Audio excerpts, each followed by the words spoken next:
Okay, so good morning, everyone.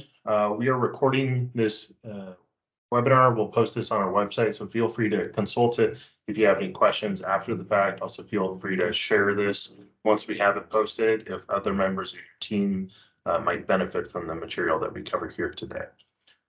So I am Ian Davidson. I am the Justice Reinvestment Program Manager with the Oregon Criminal Justice Commission. What I will go through today are a few slides to cover some of the reporting requirements and some of the changes in particular that we are making to the expense reporting. At a certain point in the presentation, I will go ahead and go live to the expense sheet. And so I will demonstrate how you will be able to utilize this new expense sheet. Feel free to interrupt me at any time if you have questions. We'll also have an opportunity for questions at the end. So without further ado, I will go ahead and pull up the presentation here. All right. So I kind of just did the preamble, so we'll go ahead and jump into the JRP reporting due dates. So as with past biennia, the Justice Reinvestment Program, or JRP, has 10 quarters, which I know for many of you is confusing and uncomfortable. I appreciate that concern. However, given some of the realities of JRP, especially with the delayed timeline in getting money out the door, we continue to believe that having 10 quarters as opposed to just 8 works to the benefit of both the commission as well as you, the grantees. So here on the screen, I won't go through every data point here, but every quarter an expense reporting is due. This is the same as it has been in past biennia. Additionally, every 6 months, a semi-annual report is due. And then every year, a victims services annual report is due as well. So the dates and the material, or the types of material, are the same as they have been in past biennium. It'll be due the 25th of the month following the quarter. So July to September, the report will be due on January 25th. Now there's this asterisk here because for many of the counties, specifically the 15 counties that are expected to receive competitive grant awards, that they have received an extension to February 25th, simply because the commission has not yet finalized the funding for competitive grant programs. They're expected to do so on Monday. However, that doesn't leave those counties much time to do the reporting necessary. And so they've been given a 1-month extension to that. And so these are the due dates here. And we'll go ahead and move on. So the reason for this webinar really is to talk about the expense sheet. So in past years, we have utilized our grant management software, SM Apply or SurveyMonkey Apply, as the means by which you submit expenditure reports to us. Over the years, you and us have experienced some of the limitations of SM Apply firsthand. For those of you who may not recall, you could not put in a $sign, for example, into the reporting, or a comma. And if you were to do that, it would break the calculations in there. In last biennium, we eliminated all calculations, thinking that would improve things. But ultimately, where we landed is utilizing an expense sheet, Excel spreadsheet that we'll touch on in just a moment. But as a quick overview, the expense sheet you'll find contains a few different sheets. So for those of you familiar with Excel, we have a sheet for the formula grant, for the competitive grant, if applicable, the evaluation portion of the grant, again, only if applicable, and then the victim services expense tracking sheet. That'll appear later on. It will not be present in the expense sheet that you are operating under for this first round of reporting. And then lastly, there will be a sheet here, which is the CJC admin detail sheet. As you might imagine, not a sheet that you need to concern yourselves with. That is for our benefit as CJC staff as we review the grants. You will very quickly notice that the document is locked. This is not too dissimilar to the budget request sheet that you utilize when applying for the grant program. Certain cells were locked and you were only able to input the budget amount in certain categories and cells. That has held over into the expense sheet. It's one of the ways that we can work to ensure that you don't make a clerical error that upends everything, and that we have the most accurate information that we need to be able to do our jobs of administering a grant program utilizing public funds. The locking is also applied to the admin detail sheet, because again, that is for our use, not for yours. And so you won't be able to, for example, go back in and change anything in the CJC admin detail. If anything has changed, for example, if you had reported something incorrectly in Q3, for example, and it's now Q5 and you would like to make a change, you can work with us. We can help you make that change. But that's something that we would do together. And so reach out by email if that ever happens. And then once you've completed the expense sheet, please confirm that everything that you have submitted is up to date, that it is accurate, and then you can upload that into SM Apply each quarter. So each quarter you will receive an updated expense tracking sheet. And so you'll be operating off of what is functionally a new sheet for each of you. Each quarter, we'll send that out to you. And then again, fill in your expenditures for the quarter. And if you'd like to, it's a good idea to check back to make sure that your past quarters match what your records as well, and then upload that updated sheet into SM Apply. So here I will pause the presentation so we can go live to the expense sheet right now.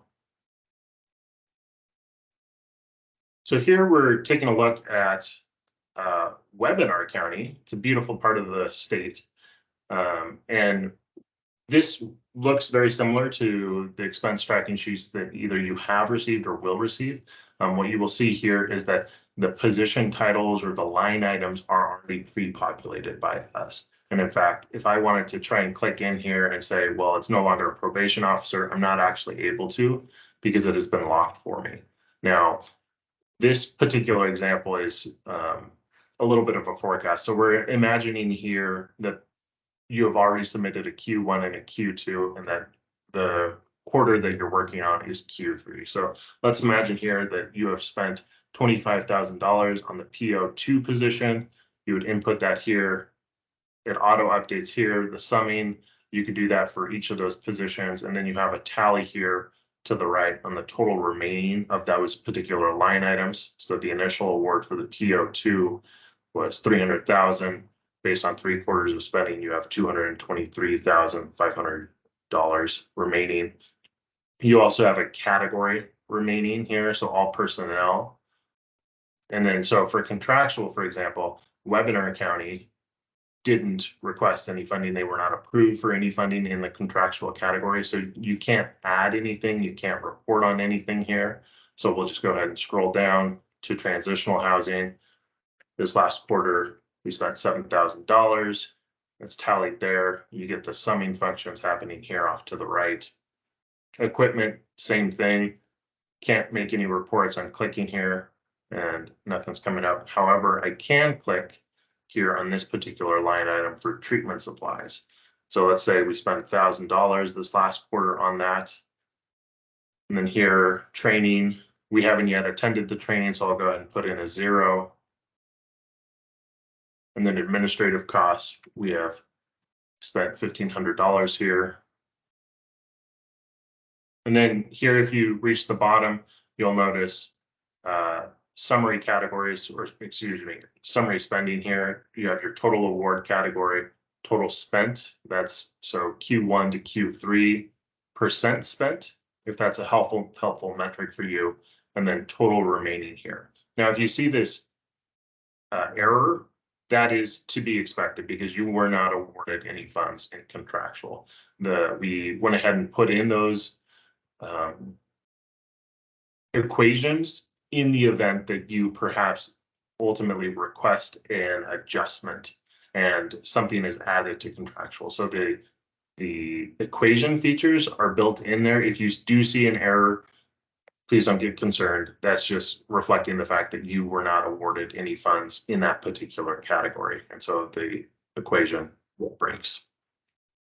And so that's an overview of the formula grant expense tracking. The competitive expense tracking will look similar, though they have fewer categories. So again, you would put in here different responses, get summing, and you get a quick overview here of the material. So depending on how you account for these things, there's different ways for you to check your own math. You can see the summing down here by quarter. You can see it by line item with total remaining. You can also see it by category. And so we're hoping that this document is not only useful for us as we track your spending over time, but it's also a useful tool for you as you compare it to how you do your own accounting. Similar issues here for the evaluation. So if you're one of the counties that was awarded evaluation grant funds, you would report your spending here. So let's say you spent 17,000 here, and then you spent $3,500 here. Get the summary results here. And then here's the CJC admin detail sheet. As you can tell, it's all grayed out. Can't actually make any changes. This is really for our benefit. If you'd like to take a look at it, you're of course welcome to, but this is for CJC use. And then I mentioned this earlier, but later on in the process, there will be a victim services expense tracking sheet. We're still finalizing that, and that won't come around until July. And so at which point, if needed, we can do a webinar to talk about it, though it will in all likelihood look very similar to what you have here for the formula, competitive, and evaluation. So if you are a formula only county, you'll only have this sheet and the CJC admin detail sheet. So this kind of concludes what I had prepared to walk through for the expense tracker itself. Any questions about the tracking sheet before I return to the presentation?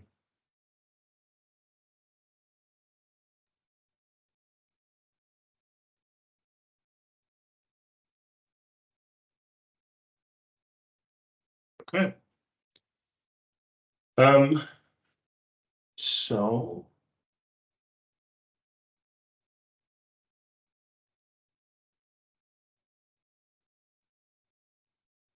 as you saw, the categories, as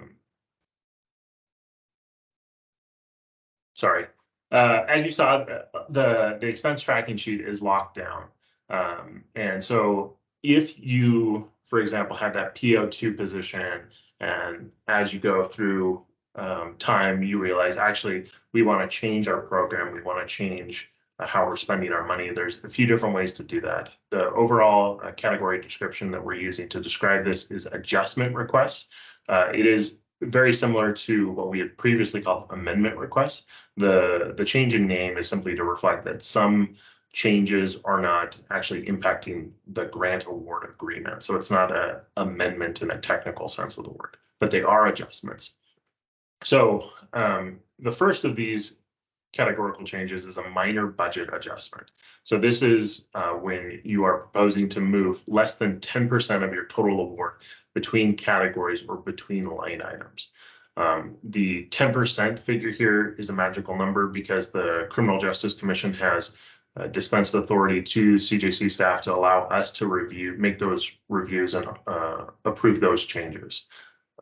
We do, if something, doesn't seem quite right, we're of course able to bring that to the commission for approval, but typically anything like a minor budget adjustment, we as CJC staff will approve it. We'll of course may have questions that we'll want to work with you on things, but that's something that we could approve. Now, a major budget adjustment is when the request to move is greater than 10% of the total award, either between categories or between line items. And that those changes need to be reviewed by the commission. And so there is a time component there. The commission meets monthly, and so it will in all likelihood take longer when doing a major budget adjustment. So be very thoughtful about if and when you're going to do a budget adjustment, what type of budget adjustment, and then if it needs to be done very quickly, take that into consideration. And of course, feel free to call or email us if you have any questions or just kind of want to brainstorm possible solutions. Question from Kelly. I just was going to ask about the 10%. I assume that that's like if you have the formula grant and the competitive grant, you're making a movement in the formula grant, it's going to be the 10% of that total award for the formula grant, not the formula and competitive combined, correct? It is actually all parts of the Justice Reinvestment Program. So it's competitive, formula, victim services, and if evaluation applies, evaluation as well. Got it. Okay, thank you. Yep, great question. The last type of adjustment request is a program change. And so this is when you are changing the purpose of an existing program or starting a new program or ending an existing program. So you will have noticed that in our grant applications, we ask you to identify the programs that you were standing up, the purposes of that program, the target population, those kinds of things. And so if you are making a change to any of those items, then you would need to submit a program change adjustment request. This will be reviewed by the commission and would require an amendment contract. For those of you who have received the contracts, you will have noticed that the budget sheet is not actually part of the grant award agreement. The total budget amount is, but like the particular line items, personnel, contractual equipment, those are no longer part of it. The piece that is embedded into the grant award agreement is the program language. And so just to flag, how you do all of these adjustment requests is to use the adjustment request form in SM Apply. It's going to look very similar to what you have done in the past with amendment requests, just with a little bit of some language change. And so again, if at any point through the process you are looking at doing an adjustment request, feel free to give myself or Avery a call if you'd like to talk through any of that, brainstorm or talk about potential benefits or pitfalls to making some changes. Next up, need to flag the unallowable use of funds. So the as a reminder, these are state dollars, they're grant funding, and they're designed and legislatively awarded to achieve specific grant program goals and or requirements. So of course there are the Justice Reinvestment Program goals, but there is also the goals that you all identified in your grant applications. A detailed list of prohibited uses are outlined in section 2.2 of the Criminal Justice Commission's Grant Administration Guide. That is one of those documents that you can access on our website. And if I were you, I would recommend bookmarking that because it's just a good document to kind of reference periodically, especially when thinking about making programmatic or budget changes. And then above all else, again, want to reiterate that if you have any questions, please reach out to us. If you're thinking about a program change or a budget change and you're not quite sure whether or not it's an allowable use of fund, you've read the grant administration guide, but you're kind of doubting, please do reach out. We're happy to talk about that. And so with that, that wraps up the material we had prepared for today. Happy to answer any questions though.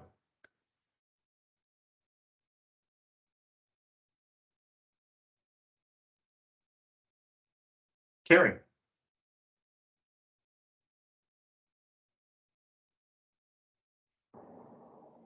Hi, sorry. Good morning.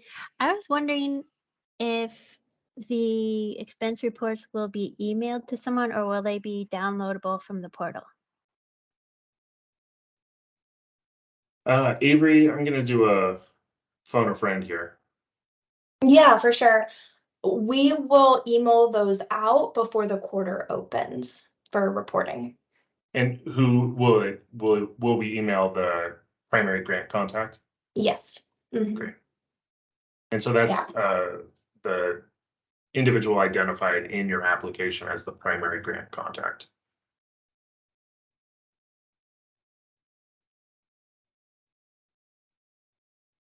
Other questions?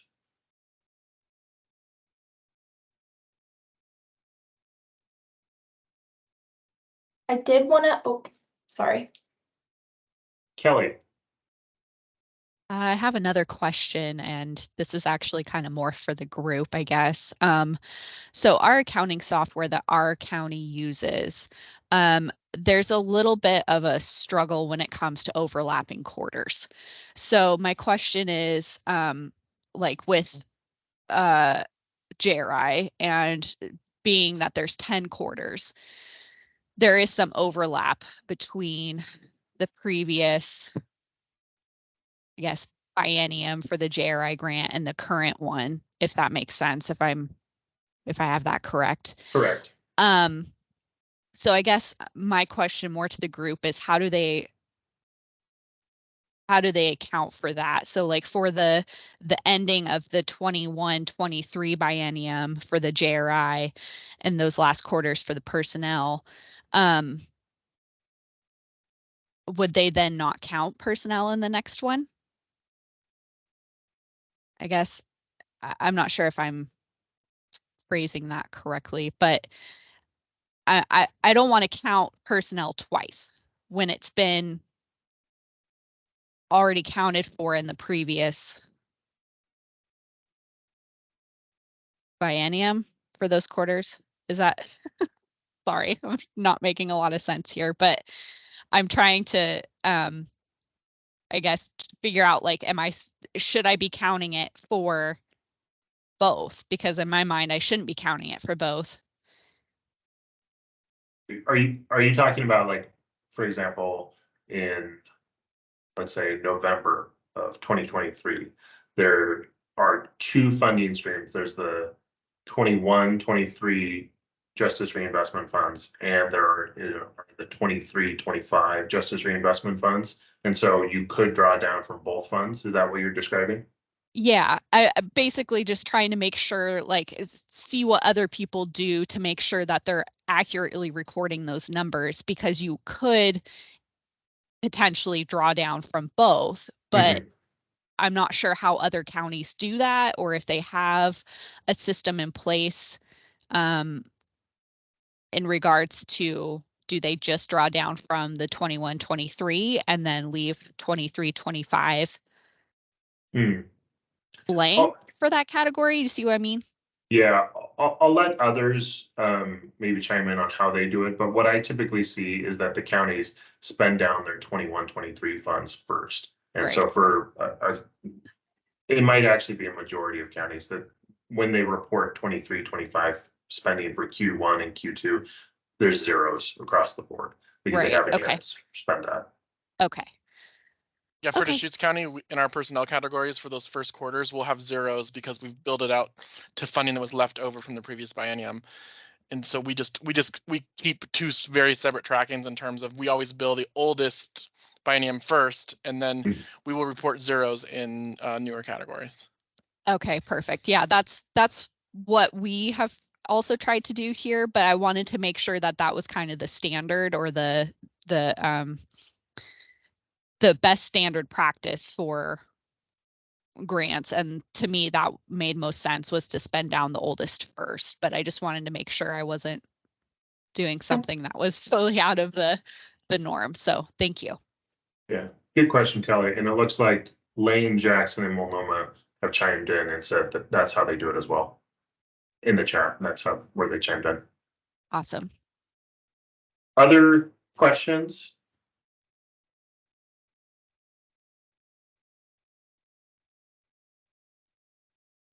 All right. I'll go ahead and reiterate what I've said now a couple times, that if at any point you have questions, please do not hesitate to contact either myself or Avery. We recognize that this is going to be new, that there may be some growing pains. And of course, if you have any feedback on how this is working, please do let us know.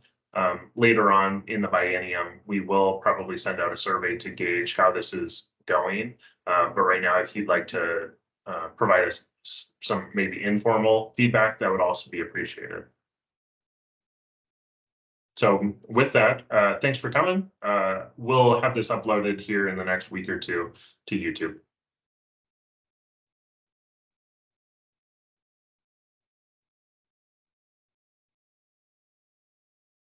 Thank you.